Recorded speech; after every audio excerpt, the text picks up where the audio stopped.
much of our job is to try and make sure that we're as useful to as a wider community of people. Much of the building had to shut because the law required that.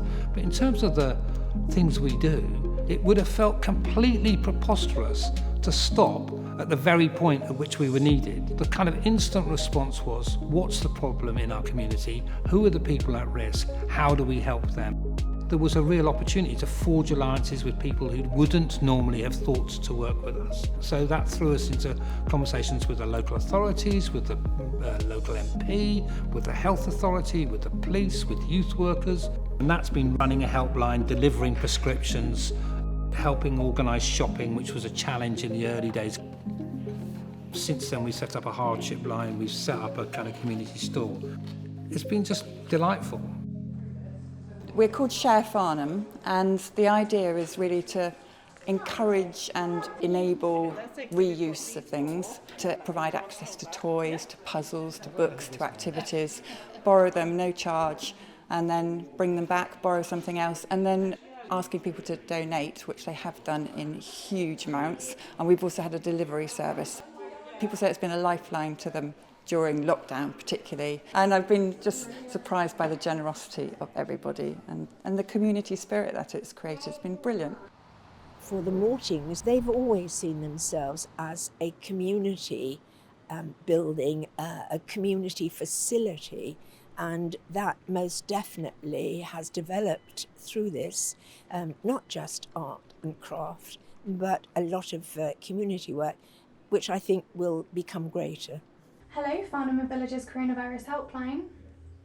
We wanted the helpline to be that central point of the relief effort in town, where it brought together all these local groups and organisations and could connect people to them. We had 500 volunteers sign up. For me, it has deepened my sense of connection to the local community and made me realise just how much generosity there is in this town. One of the best things we could do was to offer commissions, which we called Making Theatre for Extraordinary Times, which is exactly what it is. One of the questions that we've asked of those artists and theatre makers, when we put that call out, was really to ask them to consider what bunch of skills do you have that you can offer your community. And actually those skills you have as an artist are very valuable right now. In total, there's been 12 projects that we've supported through the Making Theatre for Extraordinary Times. We've had sensory trails developed in Bedfordshire for families. I am Meg. I play Antonio. We worked with a company called Blooming Arts. We enabled them to develop a digital programme of creative activities for learning disabled adults. They've been able to have a much bigger reach than they've ever had before, actually. We worked with a company who lit up Lewis and asked people to all come together in song on a particular evening, early May, which has resulted in some beautiful memories and thoughts and imagery. We are working with British textile artist Alice Kettle to create a legacy piece for the Maltings, and it's really all about community and how important art centres are within a community. And a whole bunch of school children have created drawings that will be interpreted in stitch. In the beginning, when we first locked down, we were really worried about how would it happen? Do we need to extend the timeline of the project? And actually, we've found that it's the kind of the perfect thing for sort of keeping the community together in spirit, even though we're apart.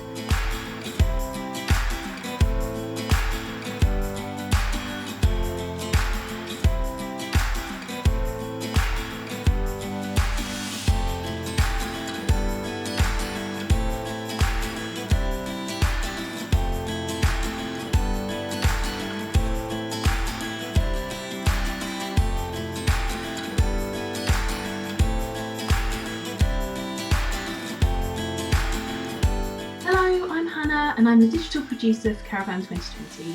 I'm going to be showing you around the Caravan Showcase Slack account and introducing you to the different ways we'll be using it during the showcase. We run a festival which is every 2 years. It's called Caravan, and it's about demonstrating English theatre to the rest of the world. And what's been really fun is that there's been a kind of desire to say, how do we deliver the values and the kind of ambitions of the work that we do internationally, but using digital technologies? And lots of people said it still felt like your festival. It still felt like your personality was in there. And so we've done quite a lot of that work. And that's been surprising and delightful.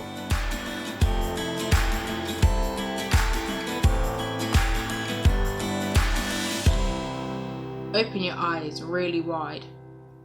Pretend to growl. Act on it. Asked us for some funds because they wanted to connect with some marginalised young people in Bexhill and New Haven to create monologues over WhatsApp and text messaging. The work that came out of that was quite extraordinary, and what also happened with that was they were able to connect with Chichester Festival Theatre and the youth theatre there. They recreated those stories and monologues that had been developed. The jukebox telephone line was aimed at addressing social isolation. I realized that there is a huge demographic, an older demographic, that were not that comfortable being online or communicating online, and that was not being addressed. So I thought, why not use the telephone to connect people? Certainly not being able to come together has been a challenge, but it's offered other opportunities for us to do things that maybe we've been thinking about. How could we do that? So with the virtual Thread Festival, being able to have a connection and sort of feel like, or have the feel of a real festival, even though it was online and it wasn't in the building, that people could still be interacting with their favorite exhibitor or learning something new or having a chat. It's nice that we can deliver that to people. What I have been absolutely struck by is that, a community space, an arts centre like Farnham Maltings has been so responsive so quickly in such a short space at a time when people need it the most. I think this is what will sustain and grow, and this, I think, is the legacy. There is a kind of an organisational purpose over and above the building, and I think we felt it was sort of kind of cometh the hour, really, and that we were actually, now we can improve the quality of our culture by getting people to collaborate, to make best use of the services, to deliver at the most local level, to ensure that we created a set of activities that outlived this crisis. It pushed our purpose right to the fore.